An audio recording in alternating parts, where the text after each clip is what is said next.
In Manhattan skyscrapers, we do not kill with weapons. We destroy each other with encrypted files and a silence lasting exactly 5 seconds before hitting send. When that man called me a replaceable accessory in a $500 million deal, he never knew he was signing his career death warrant. I did not cry.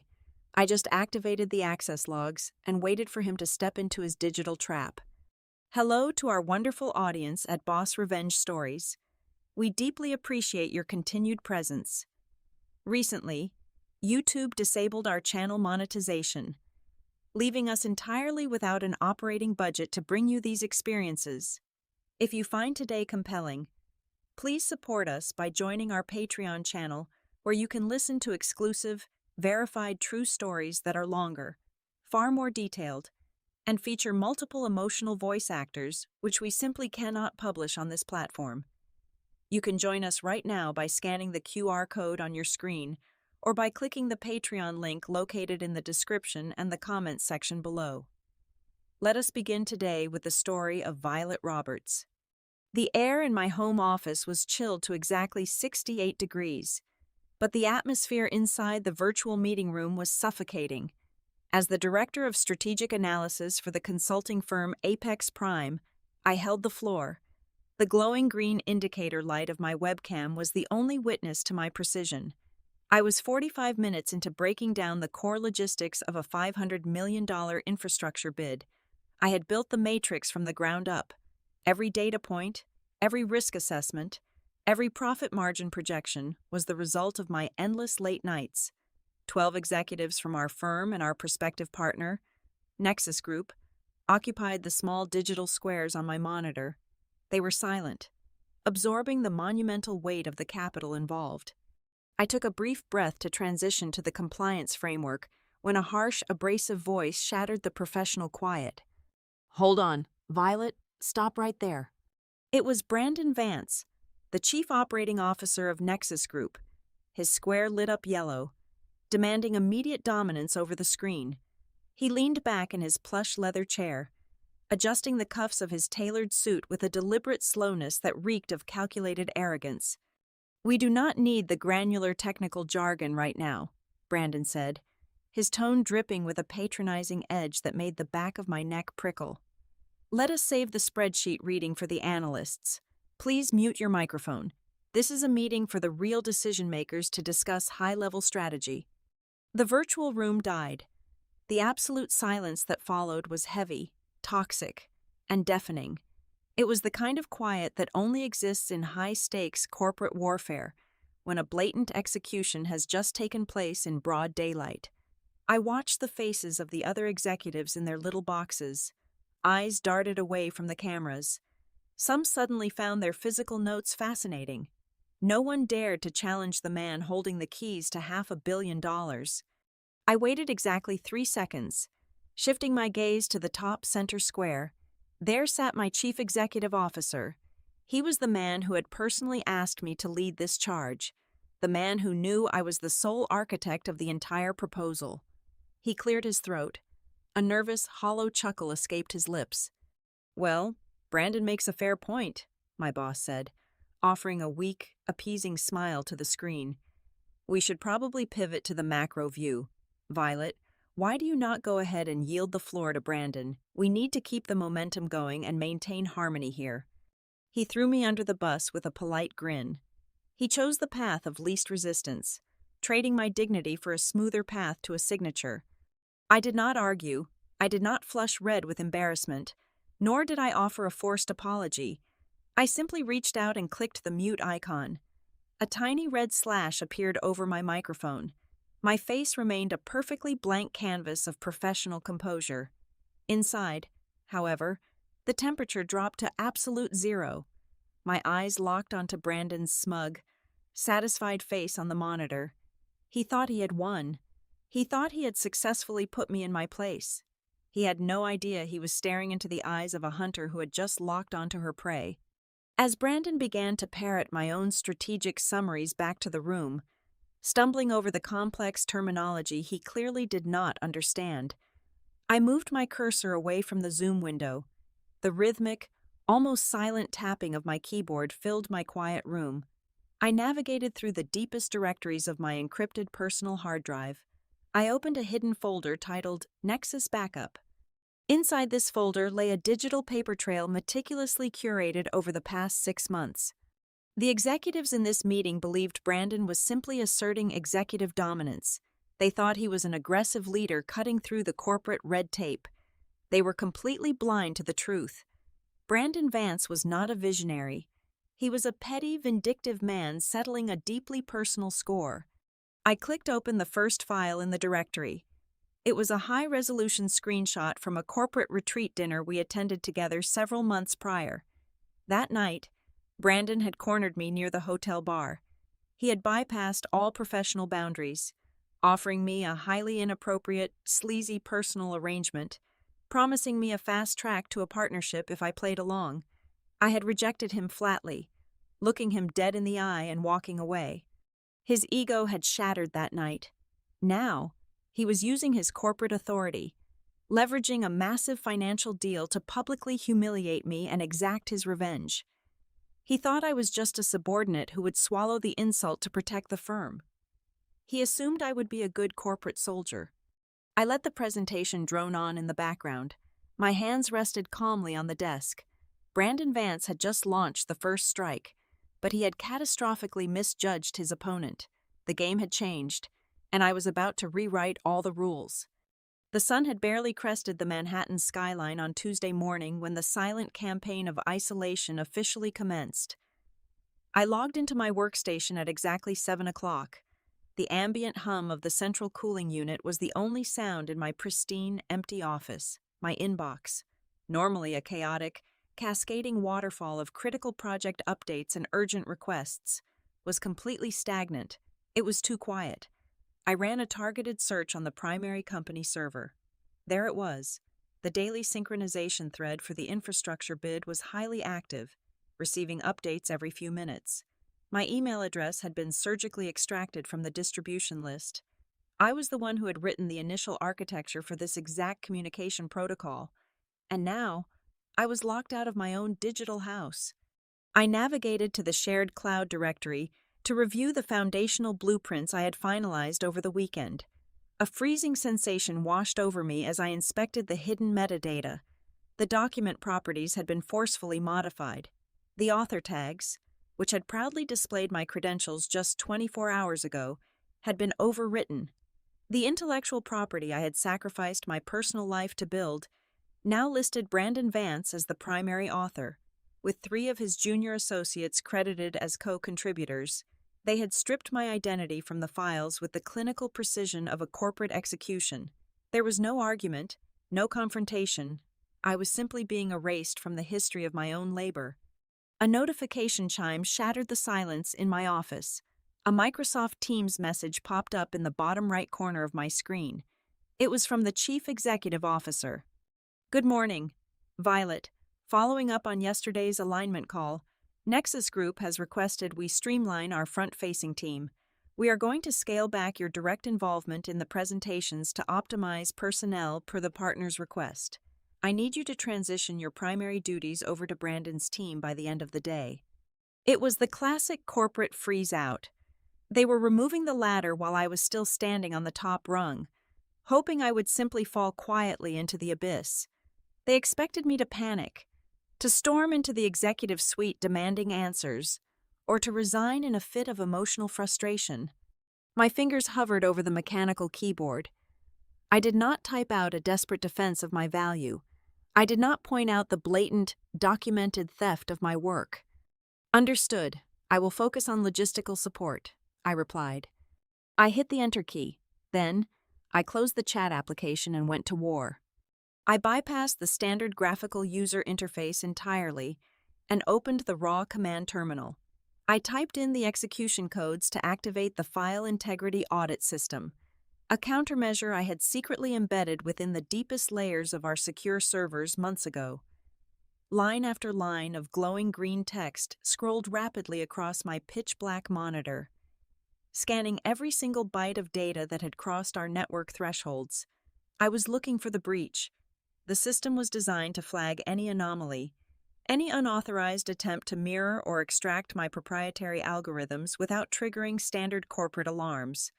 45 minutes later, the diagnostic tool isolated a highly sophisticated extraction event. The timestamp read exactly 2 o'clock in the morning on the previous Saturday. A phantom account, routing through a heavily masked Nexus Group server proxy, had bypassed the standard firewalls and penetrated my high-security data partition. The intruder had meticulously downloaded the entire unencrypted master file of the multi-phased operational strategy. I ran a reverse trace on the phantom account's digital handshake protocol. Whoever executed the download was skilled, but they made a critical error in their masking sequence. They had utilized an internal virtual private network key to bridge the connection to the Nexus proxy.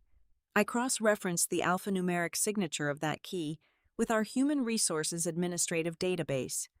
The result materialized on my screen, clear and undeniable. The security clearance did not belong to Brandon. It did not belong to any external corporate espionage hacker or a rival consulting firm. The virtual private network key belonged to my own chief executive officer. The puzzle pieces snapped together with horrifying, crystal clarity. Brandon was too arrogant and technically incompetent to pull off a surgical data heist of this magnitude.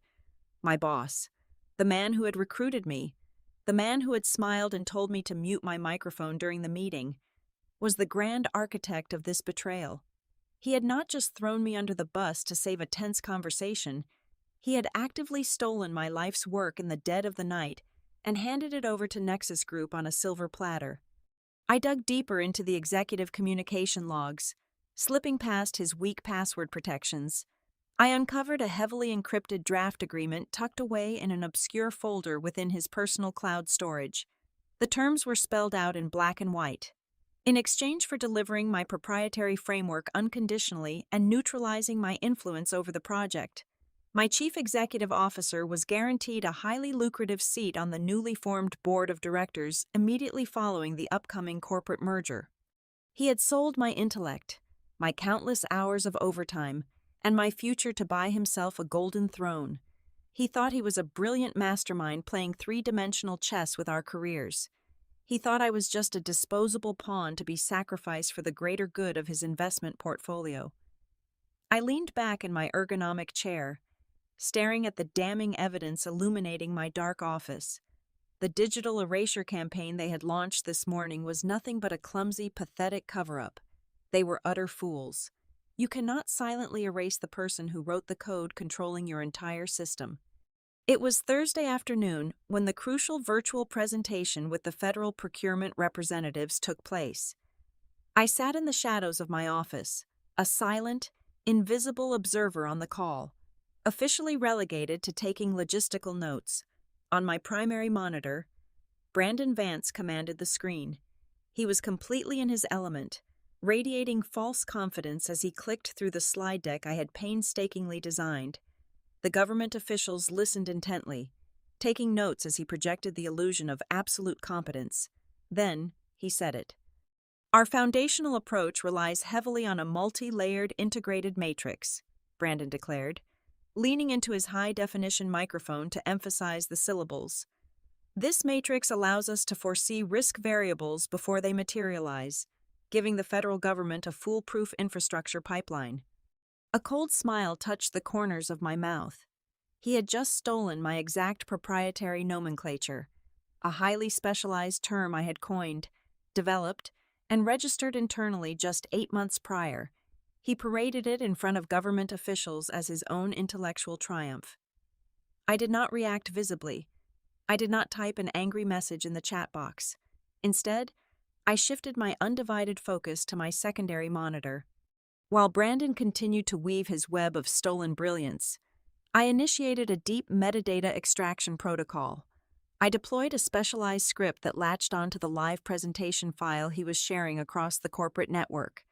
The script bypassed the graphical interface entirely and pulled the raw hexadecimal data directly from the core structure of the document. Within 90 seconds, the terminal window populated with the irrefutable truth, the creation tags, the hidden editing logs, the keystroke metrics, and the original author footprint all bore my encrypted digital signature. More importantly, the system log proved that the exact file currently being broadcast had been cloned from my secure personal directory at 2:14 in the morning on the previous Saturday. It was an ironclad, time-stamped chain of custody proving beyond any reasonable doubt that Brandon Vance was presenting stolen property. A naive employee might have taken this overwhelming evidence straight to the Human Resources Department. However, my 10 years in the ruthless corporate trenches had taught me a very harsh reality. Human resources exists solely to protect the executive board from liability, not to advocate for the intellectual property rights of a betrayed director. If I went to them, my evidence would be quietly buried, and I would be terminated for insubordination and unauthorized system access within 24 hours. Instead, I compiled the raw data logs, the metadata extraction reports, and the time-stamped server trails into a heavily encrypted, password-protected archive. I routed this package outside the company network using an untraceable secure connection, sending it directly to a formidable, independent legal firm based in Washington, District of Columbia. This was not a standard employment lawyer. This firm specialized exclusively in federal intellectual property litigation and corporate whistleblower protection. With the first trap successfully set, I turned my attention to the legal framework binding our two companies together.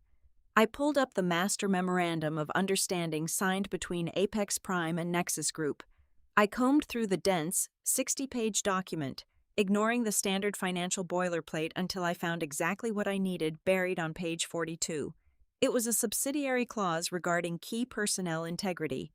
It explicitly mandated that any ethical violation, data breach, or deliberate misrepresentation by senior leadership would immediately render the entire $500 million partnership null and void. I needed more leverage to legally trigger that specific clause. The perfect opportunity presented itself later that same afternoon during a closed internal alignment call. Brandon Vance, believing he was speaking only to my compromised chief executive officer and a few loyal male executives, let his guard down completely. I had silently patched into the audio bridge through a phantom administrative line. "We need to keep the female analysts out of the heavy lifting on this next phase," Brandon sneered. His voice distorted slightly by the phone connection, but unmistakably clear in its malicious intent. "They get too emotional when the pressure spikes. We need rational thinkers, not glorified secretaries who crack under federal scrutiny. Keep Violet in the background doing the paperwork where she belongs." My background recording software captured every single syllable of his discriminatory tirade. This audio file alone was a lethal weapon, a clear-cut violation of federal workplace equality laws, and a direct, undeniable breach of the integrity clause I had just uncovered. I added the high-definition audio file to the growing legal dossier. But the final piece of the puzzle, the revelation that would elevate this from a simple corporate dispute into a massive federal crime, came from a deep dive into the financial routing data. While tracking the virtual private network logs from my compromised server, I noticed a strange, recurring data packet pinging an external financial server. I followed the digital breadcrumbs, running a complex tracer route through a labyrinth of dummy servers. The trail ended at a small, obscure shell company registered in Delaware under the name Horizon Consulting Group. I cross-referenced the corporate registration documents with public tax records. Horizon Consulting Group had only one listed beneficiary.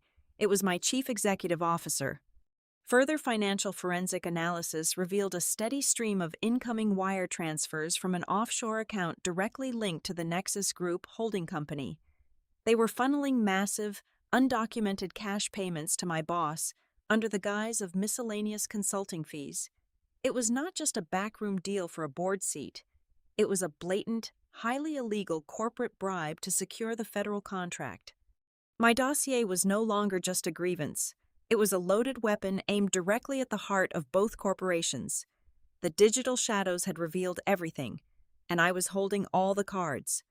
The silence in my apartment at 11 o'clock on Friday night was absolute. While the rest of the city was descending into the weekend chaos, I was digging through the digital graveyard of my personal email archives. The corruption and data theft I had uncovered over the past 3 days were lethal, but I needed to establish an undeniable legal pattern. I needed to prove to the federal government that Brandon Vance was not just an opportunistic thief making a one-time mistake, but a systemic, calculating predator who weaponized his authority. I scrolled back 36 months, long before the recent merger discussions, long before he tried to corner me at that corporate retreat hotel bar. Our paths had crossed during a preliminary industry summit in Boston. He had offered me an under-the-table data-sharing arrangement that would have severely compromised my previous employer. I had flatly refused the illicit offer and reported the incident internally. As is typical in the upper echelons of corporate power, the complaint was quietly swept under the rug by senior management to protect a lucrative relationship. However, Brandon had been arrogant and careless enough to put his wounded pride into writing from his personal device. I located the archive thread buried deep within my backup servers. His response to my rejection was a masterclass in fragile executive ego and illegal workplace retaliation. "You are making a massive mistake," the text read, his toxic entitlement preserved perfectly in the digital amber. "People like you will never reach the top of the tower without my blessing. You are a glorified number cruncher who lacks the stomach for real business. When the time comes, I will make sure you are firmly kept at the bottom of the ladder. Remember this conversation." Reading those words 3 years later, my pulse did not quicken. There was no residual anger, only the cold, clinical satisfaction of a led prosecutor discovering the murder weapon. This single, highly incriminating document fundamentally altered the legal landscape of my impending strike. Brandon was no longer just a terrible executive executing a clumsy power play. Under strict United States labor laws, this specific email transformed his current actions into a documented, multi-year history of harassment, gender-based discrimination, and targeted professional retaliation. I extracted the email, carefully preserving its original routing headers, internet protocol addresses, and server timestamps to ensure its absolute forensic authenticity. I seamlessly wove this foundational document into the master compliance package I was preparing. I was bypassing our useless human resources department entirely. Instead, I routed the highly classified, heavily encrypted dossier directly to the Federal Review Board. They were the ultimate, untouchable gatekeepers. They were the government entity holding the sole authorization for the $500 million funding allocation. If their auditors found even a microscopic hint of structural corruption or ethical violations, they possessed the unilateral power to freeze the entire initiative with a single phone call. While I sat in the sterile glow of my multiple monitors, meticulously laying the groundwork to destroy his future, Brandon was busy celebrating his perceived victory. Through the public corporate social media channels, I watched live video updates pouring in from an upscale rooftop lounge in downtown Chicago. Nexus Group had rented out the entire top floor to host a lavish, premature victory gala. They were already popping bottles of $2,000 vintage champagne, offering arrogant toasts to their brilliant new partnership and the massive federal contract they firmly believed was already safely locked in their pockets. I watched Brandon laughing loudly, patting his sycophants on the back, completely oblivious to the catastrophic legal landmine ticking quietly just beneath his expensive Italian leather shoes. At exactly midnight, a notification pinged on my heavily encrypted communication channel. It was a secure response from the independent intellectual property law firm in Washington. I opened the message immediately. The lead partner had spent the evening reviewing the preliminary evidence matrix, including the high-definition audio recordings, the offshore financial traces routing to my boss, and the newly added historical threat email. Her response was brief, brutally clinical, and absolutely devastating. "Your documentation is flawless," the message read. "This goes far beyond simple contract nullification. Based on the offshore financial routing and the systemic retaliation evidence, we have enough leverage to not only permanently kill the merger, but to bring both Brandon Vance and your chief executive officer before a federal judge on charges of economic espionage and corporate fraud. We are preparing the emergency court filings now. Give us the signal." I leaned back in the darkness of my room and let the soft blue light of the screen wash over my face. They wanted to erase my name from a project spreadsheet to save their egos. In return, I was going to systematically erase them from the entire industry. The countdown clock to the final presentation showed exactly 24 hours remaining when the final insult arrived in my inbox. It was an official directive from the Nexus Group Executive Administration Team. The message explicitly requested that I not appear at the federal boardroom in person the following morning. They framed it as a matter of physical space constraints and corporate optics, officially assigning me the demeaning role of a remote minute taker. They wanted me silenced, invisible, and completely removed from the theater of their grand victory. They believed that by keeping me away from the microphone and the cameras, they could maintain complete control over the narrative of the merger. I smiled at the glowing monitor. I typed out a perfectly polite, two-sentence reply accepting the new parameters without a single hint of resistance or frustration. They undoubtedly interpreted my immediate compliance as total defeat. I knew. However, it was the perfect tactical advantage. Being entirely remote meant I controlled my own physical environment. I did not have to manage my facial expressions in a room full of hostile executives, and I had completely unrestricted access to my encrypted network terminals without anyone looking over my shoulder. When Monday morning finally arrived, I did not dress like a defeated subordinate forced into the shadows. I bypassed my standard, muted corporate attire and selected a sharp, impeccably tailored black suit. It was the armor of an executioner. I arrived at my private office at exactly 6 o'clock in the morning, hours before the rest of the floor would even begin to populate. I locked the heavy oak door behind me, lowered the electronic window blinds to block out the rising sun, and booted up my primary array of monitors. On the center screen, I opened a blank email composition window. In the recipient line, I meticulously populated the addresses of every single board member from both Apex Prime and Nexus Group, alongside the direct editorial contacts for the top financial news outlets operating in the country. I attached the massive, encrypted legal dossier and left the cursor blinking rhythmically in the empty subject line. At 8:30, a system-wide notification blasted across the internal communication network. Brandon Vance had sent a mass message to the combined corporate rosters of both companies. He simply could not resist taking an early victory lap. The message was saturated with his trademark arrogance, congratulating his team for their relentless drive and declaring that securing this massive infrastructure bid would mark a glorious new chapter for his career and for the industry at large. He was already speaking as if the federal signatures were drying on the paper, already spending the prestige he had stolen from me. I ignored his pathetic boasting and shifted my attention to a highly secure, heavily encrypted browser window. I logged into the Federal Review Board contractor portal using the secure access token provided by my legal counsel in Washington. I refreshed the tracking page for our specific infrastructure submission. The standard green progress bar, indicating a smooth administrative track, had completely vanished. In its place, a solid, glaring red banner dominated the top of the screen. The status of our $500 million proposal had officially shifted to under special review. The federal trap was armed, the safety was off, and the government audit teams were already dissecting the digital corpses I had left for them over the weekend. At 9:15, just 45 minutes before the final presentation was scheduled to begin, my personal cell phone vibrated violently against the glass surface of my desk. The caller identification displayed the private, unlisted number of my chief executive officer.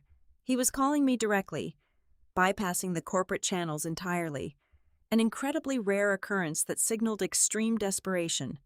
I answered the call, letting the heavy silence stretch for exactly 3 seconds before I spoke. "Yes," I said smoothly. "Violet, good morning." His voice echoed through the speaker. He sounded slightly breathless, trying his best to mask a deep, underlying anxiety with a thick layer of forced executive charm. "I just wanted to touch base before the big show begins. I know the past week has been a bit unorthodox regarding your role, and I know how incredibly hard you have worked on the foundational data. I want you to know that the board and I truly value your discretion, your patience, and your team spirit." He paused, clearly waiting for me to thank him or offer some reassurance of my loyalty. I offered him absolutely nothing but dead, cold air. He cleared his throat nervously, the silence rattling him, and continued. "Look, I have authorized a special off-cycle retention bonus for you. It is a one-time payout of $250,000, effective immediately upon the successful conclusion of the merger today. Consider it a token of our profound appreciation for your flexibility. We are a team. Violet. We take care of our team players when they play ball." It was a transparent, pathetic bribe. He was trying to buy my silence with the very money he was about to steal from the company through his newly acquired board seat. He knew he had exposed himself during the data theft, and his paranoia was finally catching up to him in the final hour. "I appreciate the gesture," I replied, my voice devoid of any warmth, anger, or gratitude. "However, I must formally decline the bonus. Violet, be reasonable. Do not let pride get in the way of $250,000. Just take the win," he urged, his tone shifting rapidly from charming to dangerously urgent. "There is no win to take," I said softly, staring at the blinking cursor on my screen. "Check your encrypted messaging application. I just sent you a file. I highly recommend you open it right now, before you walk into that federal boardroom." I disconnected the call before he could utter another word. I watched the delivery receipt on my secondary monitor confirm that he had opened the image file. It was a high-definition photograph of a highly confidential, internal document. It was an emergency forensic audit order targeting his specific offshore shell companies and personal financial accounts. And at the bottom of the page, the document bore the fresh, undeniable signature of the Supreme Chairman of the Apex Prime Board of Directors. I had bypassed him completely over the weekend and handed the financial trail directly to the only people who possessed the legal authority to fire him. The storm had officially made landfall, and he had absolutely nowhere to run. The final presentation commenced exactly at 10 o'clock in the morning. The digital environment was a heavily secured federal briefing room. Brandon Vance commanded the center frame of the broadcast. He was dressed in a dark blue power suit, pacing slightly before a massive digital display in the Nexus Group headquarters. The federal procurement officers, represented by 5 stoic faces in their respective camera feeds, watched in absolute silence. Brandon was completely unaware of the invisible guillotine hanging directly above his neck. He spoke with booming, arrogant confidence about the flawless personnel structure and the unmatched corporate transparency of the proposed joint venture. He proudly claimed that their combined operational integrity was the primary cornerstone of the $500 million bid. He used my words, my phrasing, and my strategic architecture to paint himself as a visionary leader. I sat quietly in my dimly lit office, my finger resting lightly on the left button of my computer mouse. The cursor hovered perfectly over the send icon of my master email draft. The ambient temperature in my room was freezing, matching the ice running through my veins. The digital clock on my secondary monitor ticked to exactly 10:15 in the morning. Before Brandon could transition to his next slide detailing the risk management protocols, the master control of the virtual room was abruptly seized. His presentation vanished completely. It was immediately replaced by the stark, intimidating official seal of the Federal Review Board. A stern woman, the lead auditor for the Government Oversight Committee, unmuted her microphone. Her voice was devoid of any human warmth or emotion, cutting through Brandon's corporate rhetoric like a surgical blade. "Mr. Vance, we are halting this presentation effective immediately," the auditor announced. "This oversight committee has just received heavily authenticated evidence indicating severe breaches of data security, systemic business ethics violations, and gross misrepresentation of key personnel within this joint venture. You are required to provide an immediate, legally binding explanation for the anomalies found in the metadata of your foundational architecture." Simultaneously, I pressed down on the mouse button. The encrypted payload launched into cyberspace.